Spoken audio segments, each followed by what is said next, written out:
बहुत दूर हूँ मैं तेरे आस्था से, मेरी हाजिरी ले ले आका। जी हाँ नाज़रीन इकराम, इन्होंने केरला से अपना सफ़र हज पैदल शुरू कर दिया है। माशाअल्लाह, जिस इलाके में भी, जिस रियासत में, जिस शहर में ये पहुँचते हैं तो वहाँ पर मुसलमानों का एक हुजूम इनके इस्तकबाल में आ जाता है। और दोस्तों नमस्कार, मेरा नाम रविकांत भारती है। भारत का नाम पूरे विश्व में गौरवान्वित करने वाले व्यक्ति का नाम सिहाब भाई है और ये मुसलमान कौम से हैं और यह एक ऐतिहासिक कार्य कर रहे हैं जो केरला से मक्का हज के लिए पैदल निकल पड़े हैं। टोटल जो दूरी है वो 8640 किलोमीटर की दूरी है।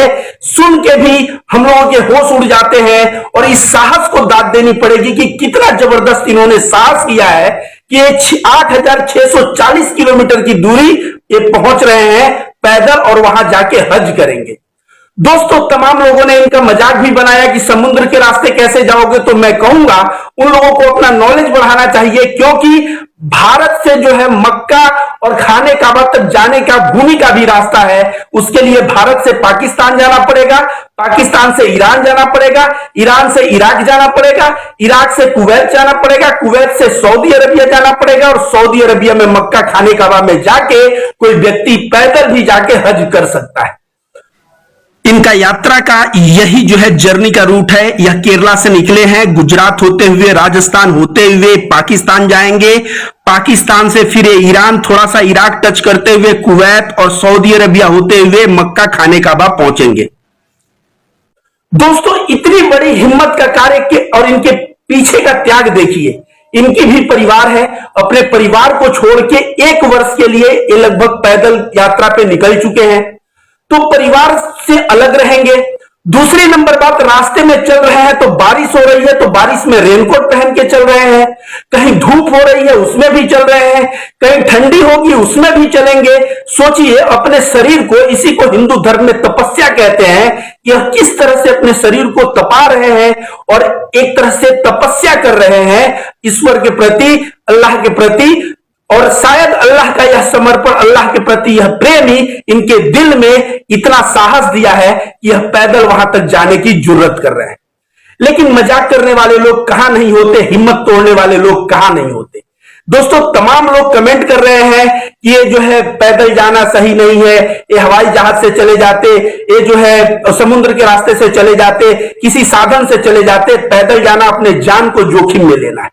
तो जो भी व्यक्ति अब बात कह रहा है, पहले मैं उससे कह दूं, याद रखो कन्फ्यूशियस ने कहा था कि हजारों मील की यात्रा एक कदम से शुरू होती है और रोज अपने जीवन में एक पत्थर को साइड करते जाओगे तो एक जीवन काल में पहाड़ को तुम साइड कर दिए रहोगे। दशरथ माझी जो पूरा पहाड़ तोड़ा, वो पहाड़ एक दिन में नहीं तोड़ा। साहब भाई भी यह यात्रा एक नाइट में नहीं कवर कर ले रहे हैं कि इनका कुछ हेल्थ इशू आएगा। साहब भाई ऑलरेडी प्लान करके, सोच समझ के, रोज उनको 25 किलोमीटर चलना है कि 30 किलोमीटर चलना है। जो मनुष्य का हेल्थ जितना सपोर्ट करता है उतना वह चल रहे हैं और उनको कुछ नहीं होने वाला। क्यों? एक तो जो चल रहे हैं वो शरीर की क्षमता से बहुत ज्यादा नहीं है और दूसरा उनके ऊपर ईश्वर की कृपा है, अल्लाह की कृपा है। और जिसके ऊपर अल्लाह का हाथ हो, अल्लाह का कृपा हो, उसको अपने मंजिल से कौन रोक सकता है। अब सद्दाम भाई का पहुंचना ये हम लोगों को लग रहा है बहुत ही खेला बात, लेकिन यह खेल की बात नहीं है। अगर यह बंदा हज के टाइम पे वहां पहुंच जाए और ईश्वर करे कि पहुंच जाए, महादेव करे कि पहुंच जाए, अगर वहां पहुंच जाएंगे तो समझिए इन्होंने किस तरह से टाइम मैनेजमेंट किया, किस तरह से दूरी मैनेजमेंट किया, किस तरह से छोटे छोटे कदम लेके बड़े लक्ष्य को हासिल किया।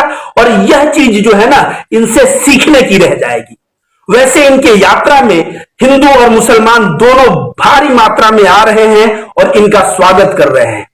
यहां तक कि गुजरात पुलिस, गुजरात में इनका ट्विटर अगर आप देखेंगे तो इनको ऑफिशियल ट्विटर अकाउंट से गुजरात पुलिस को इन्होंने धन्यवाद दिया है, क्योंकि गुजरात पुलिस इनको बहुत ही मदद किया है, इनके सुरक्षा में लगा रहा है और बहुत ही सम्मान इनको गुजरात में मिला है। अब यह राजस्थान में पहुंचने वाले हैं और राजस्थान से पाकिस्तान जाने वाले हैं। टोटल इनकी यात्रा जो है 56 दिनों की हो चुकी है और अभी तक इनका स्वास्थ्य बहुत ही अच्छा है और भगवान करे कि इनका स्वास्थ्य ऐसा ही बना रहे और इस मुकाम को यह अगर पार करते हैं तो एक तो इनकी आस्था, इनका समर्पण अल्लाह के प्रति जो है सो है, भारत का भी नाम पूरे विश्व में एक मिसाल बनेगा कि भारत का एक ऐसा बंदा है जो इतने किलोमीटर की हज यात्रा करके और जो है हज करने आया। आप सभी को बता दें दोस्तों, जो लोग कह रहे हैं इतना दूर पैदल चलना, अगर भारत में आप रहते हो या पुराने जमाने में कहीं भी, चाहे मोहम्मद साहब की जिंदगी पढ़ो, चाहे बुद्ध की पढ़ो, चाहे महावीर की पढ़ो, पैदल चलना जो है तपस्या का एक हिस्सा था। आपको विश्वास नहीं है, आज भी जापान के कुछ बौद्धिस्ट हैं जहां पे माना जाता है कि आप बौद्ध सन्यासी हैं तो पृथ्वी की एक परिक्रमा जितना पैदल चलना पड़ेगा।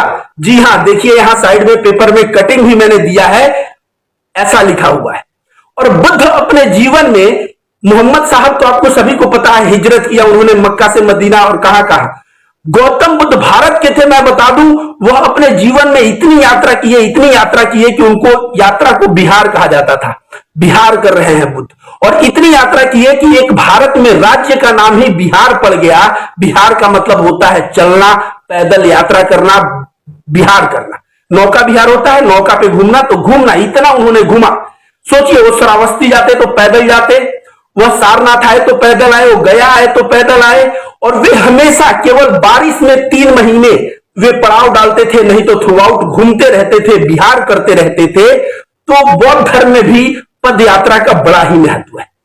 जैन धर्म की बात करें तो महावीर कहा जाता है अपने जीवन के 12 साल 6 महीने उन्होंने पैदल चलते रहे, ध्यान साधना करते हुए पैदल चलते रहे। 12.5 साल, सोचिए 12.5 साल में। अब मैंने इस बंदे का देखा तो मुझे कहीं ना कहीं याद आया कि भाई बारिश में भी चलेगा, गर्मी में भी चलेगा, इस शरीर को एक तरह से तपस्या ही तो कर रहा है। आप सोचिए, महावीर पैदल चलते थे। कभी कभी ऐसा भी हुआ है कि 3 दिन पे 1 दिन भोजन मिला है, कभी 13 दिन पे 1 दिन भोजन मिला है, और महावीर जो है काफी पतले हो गए थे अपने तपस्या के दौरान। तो आप समझिए कि भारत में महावीर भी पैदल चले। और हिंदू धर्म, अभी कांवड़ यात्रा जा रहा है ना, हम लोग क्या बाबा विश्वनाथ या यहाँ बाबा धाम जो झारखंड में है, वहां पे हम लोग गाड़ी घोड़े से नहीं पहुंच सकते, बिल्कुल पहुंच सकते हैं, लेकिन हम लोग देवघर पहुंचने के लिए सुल्तानपुर से हम लोग जल उठाते हैं। और सोचिए, यहां पे प्रयागराज से जल उठाते हैं काशी विश्वनाथ जाने के लिए। 120-30 किलोमीटर की दूरी पैदल क्यों जाते हैं? सिर्फ इसलिए जाते हैं क्योंकि हमारे दिल में भगवान शंकर और महादेव के लिए जो समर्पण है, उस समर्पण को दिखाने के लिए, अपने भक्ति को दिखाने के लिए, और अपने दिल से लोग पैदल जाते हैं। तो कांवड़ यात्रा में भी पैदल का बहुत ही महत्व है। और बता दूं दोस्तों, हिंदू धर्म के एक बहुत बड़े सन्यासी जिनका नाम स्वामी नारायण है, अक्षरधाम दिल्ली टेंपल में जाएंगे तो स्वामी नारायण के बारे में जरूर आप जानते होंगे। उन्होंने, कहा जाता है कि लगभग 9 साल 11 महीने पैदल चले थे। 9 साल 11 महीने, सोचिए कितना बड़ा दूरी होता है कि 9 साल 11 महीने दूरी इन्होंने पैदल चला था। और अंत में गुजरात पहुंचे, और सारा तीर्थ घूमते हुए गुजरात में इन्होंने वहां पे जो है अस्थाई निवास बनाया, और फिर उनके बारे में आगे कहानी जान।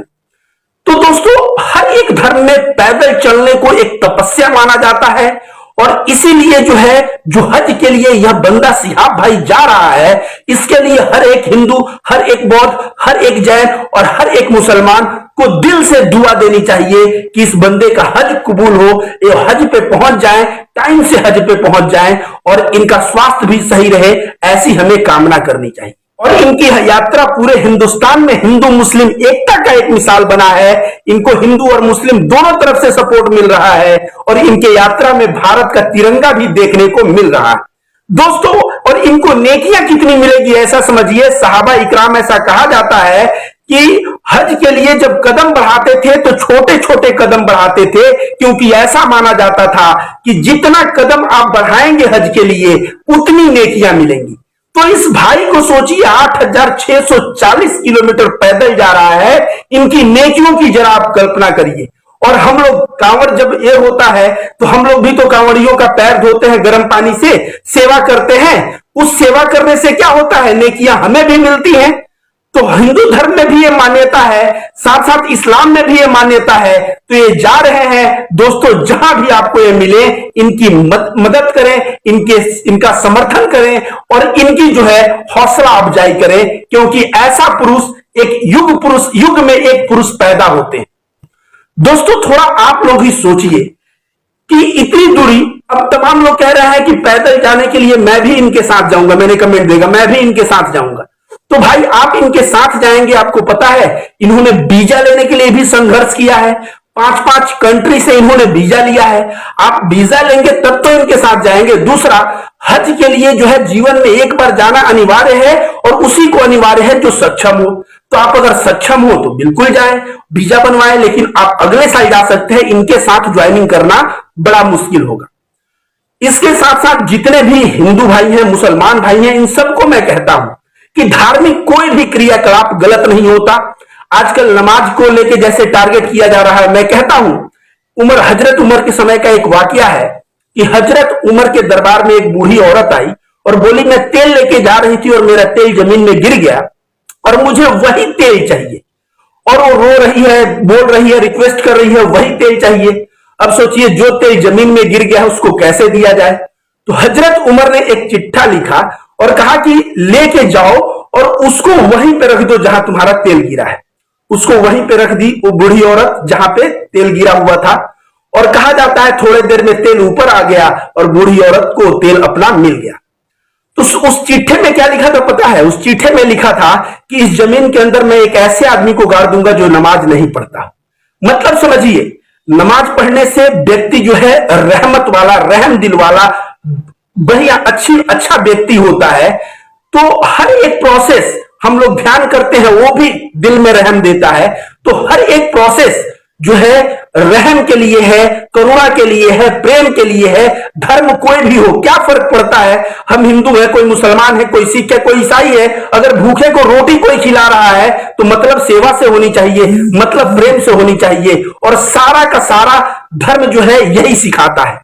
तो एक दूसरे के धर्मों को मजाक उड़ाने के बजाय हम लोग सम्मान दिखाएं। और जो जा रहे हैं भाई केरला से मक्का तक, मैं देख रहा हूं इनको हिंदू मुस्लिम, यहां तक कि गुजरात पुलिस का भी समर्थन मिला, जिस तरह से ये धन्यवाद दे रहे हैं। मतलब कहीं ना कहीं पूरे विश्व में हिंदू मुस्लिम एकता का जो संदेश एक मुस्लिम भाई जिसका नाम सिहाब है उसकी वजह से फैल रहा है। इसके लिए मैं सिहाब भाई को भी धन्यवाद देता हूं और मैं ईश्वर से कामना करता हूं, महादेव से कामना करता हूं कि आपकी हज यात्रा जो है समय से आप पहुंचे और आप अपना हज यात्रा कंप्लीट करें।